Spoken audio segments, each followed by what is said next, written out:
A soberana mellor preparada do Renacemento chamábase Xoana e non estaba tona. Padecía Xoana unha enfermidade latente que se acelerou coa distancia de Castela. Os embarazos acentuaron unha doenza antes silenciada ou silenciosa. Os ciúmes foron a causa da súa patoloxía. A que valores se aferrou para manter a súa coraxe fronte aos seus captores? Pois veredes a estas e moitas outras cuestións tratan de responder no libro que temos novamente en riba da mesa, Juana I, la reina cuerda, María Lara Martínez, que é a autora, a quen saudamos. María, moi boas tardes. Boas tardes, Antonio Inte. E non podemos esquecer o saúdo tamén a súa irmá e prologuista, Laura Lara Martínez. Hola, Laura, que tal? Moi boas tardes. Boas tardes, encantada de nuevo de estar en la tarde.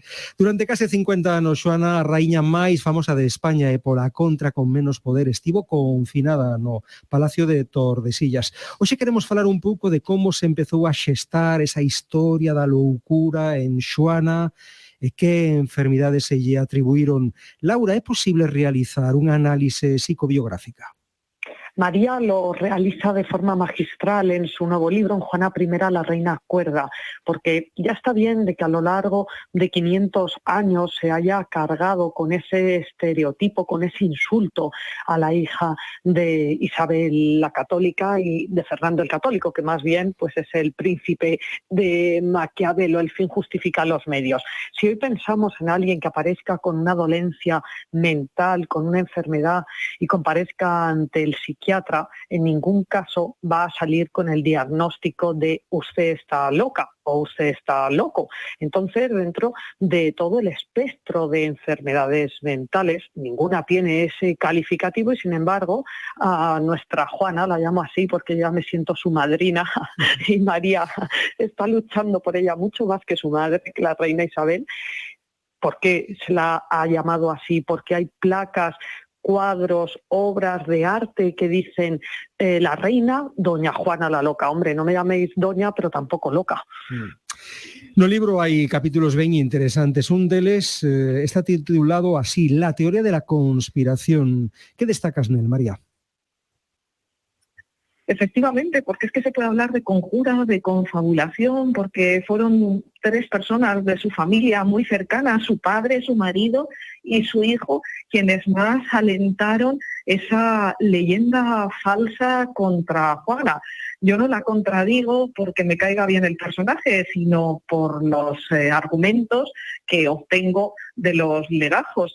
Y es que hoy podemos estudiar la salud mental que tuvieron los personajes, claro, a través de un estudio detallado, minucioso, contrastando a los testigos, a las personas que conocieron a los personajes, y así los psiquiatras, los psicólogos, los antropólogos, los historiadores, los filólogos, cada uno desde nuestro ámbito, salvando esa distancia cronológica y geográfica entre los seres del pasado y del presente, pues podemos hacer también una aproximación hacia sus mentalidades.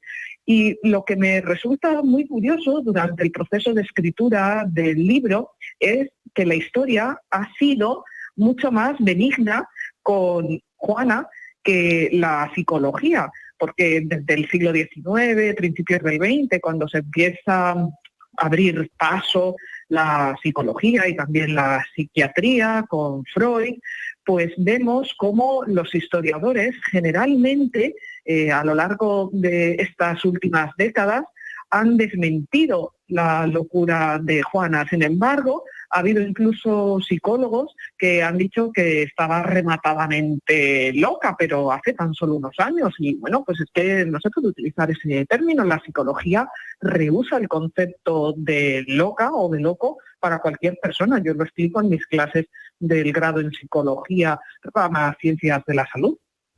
Y es que además María, en esas clases y en las páginas, los capítulos del libro Juana I, también aplica otras corrientes psicológicas, como por ejemplo la teoría de los complejos de Jung. Más bien, no serían acomplejadas las personas que le pusieron ese San Benito a Juana, la princesa mejor formada del Renacimiento a nivel mundial, que era la intérprete entre su novio o marido Felipe y sus padres, que hablaba un montón de idiomas, que tenía una sensibilidad artística, cultural, que ni siquiera su madre Isabel había conseguido desarrollar, y sin embargo Isabel la Católica ahí está, y muy bien que sea respetada, pero a Isabel, María y yo no le perdonamos la expulsión de los judíos en 1492, eso fue un error gravísimo y ahí queda todo el legado de Sefarás.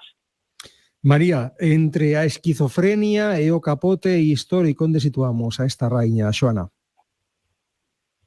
Pues fue el hispanista alemán Louis Fand, en el inicio del siglo XX, el que fue más lejos en el análisis del estado mental de Juana.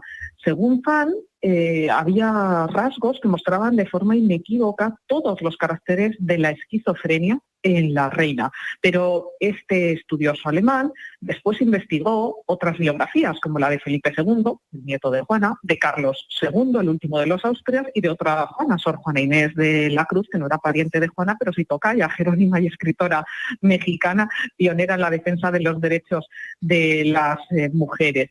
Y también tenemos que hablar del arte, porque hay pinturas que hablan por sí solas, pero también otras que mienten. Por ejemplo, toda la pintura historicista de finales del siglo XIX y principios del siglo XX está basada en un mito del romanticismo de atribuir la locura a Juana, aunque sean cuadros con una gran valía desde el punto de vista plástico, como por ejemplo los de Pradilla, pero claro, esa mirada desencajada de Juana es totalmente atribuible al deseo romántico de mostrar expresiones límite. También es cierto que se ha especulado con la idea de que por herencia le pudiera llegar la demencia a Juana, puesto que la madre de Isabel la Católica pues era considerada como una persona loca, me cuesta decir el término, pero es que estuvo encerrada en Arévalo después de conjurar contra el valido Álvaro de Luna. Bueno, es considerada como una persona con enfermedad mental severa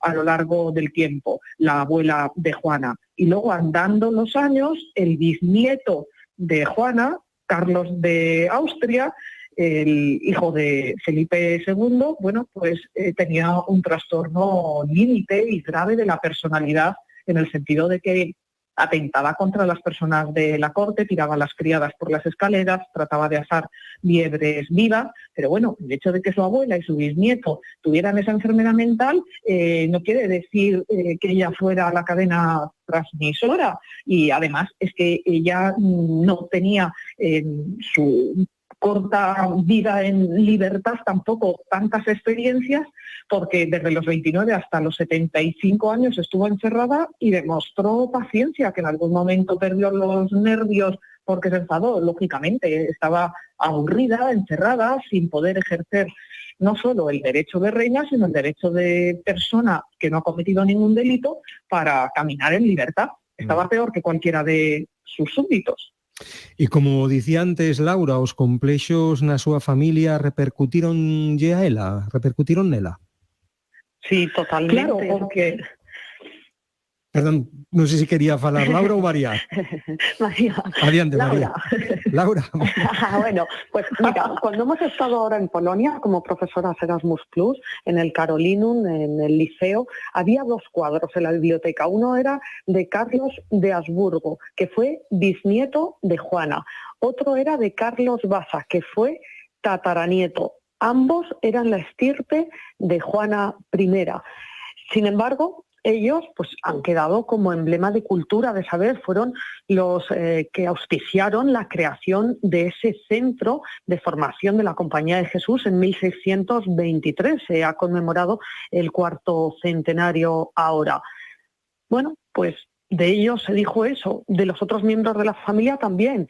tanto a nivel guerrero como a nivel ilustrado, erudito. Sin embargo, a Juana nadie la descabalgó de esa injusta calificación que recibió. Y por cierto, como mencionaba Polonia, mañana nos acordaremos, aparte del apóstol Santiago, de Santiago de Compostela, de nuestras visitas a la catedral del apóstol Santiago y de Santa Inés en Nesa, de donde tenemos grabadas incluso las campanas tocando, ¿verdad, María?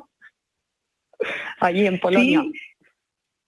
Y de Juana podemos decir que, puesto que estuvo casi 50 años encerrada, al final de su vida es posible, claro, que apareciera la depresión, pero ¿cómo no? Si es que estaba confinada, sin posibilidad de comunicarse nada más que con su nieto Felipe II cuando la visitaba o alguno de los confesores que iba, que tuvo delirios de grandeza y delirios de ruina. Bueno, pues nos volvemos a poner en esa situación de estar entre cuatro paredes en Tordesillas, y además en el alto sentido que ella le daba al concepto de majestad, igual que su madre, que se vestía, como hemos contado otros días, en la tarde de verano, con las mejores galas, y los confesores le reprochaban a Isabel la Católica que gastara tanto en telas, y ella decía, bueno, que una soberana tenía que ir bien vestida. Entonces, también cuando se reúne con los comuneros, Juana les hace ver que ella es una persona instruida y que le lleven a los que más saben de leyes para que le expliquen todos los detalles técnicos de aquella sublevación que surgió.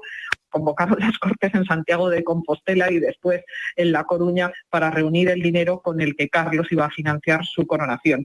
Y respecto a los complejos, pues desde principios del siglo XX se han descrito diversos complejos, como por ejemplo el complejo de Alejandro, en relación a Alejandro Magno, que hace referencia al resentimiento del hijo contra el padre, puesto que hay que tener presente la fama que adquirió Filipo II, el padre de Alejandro.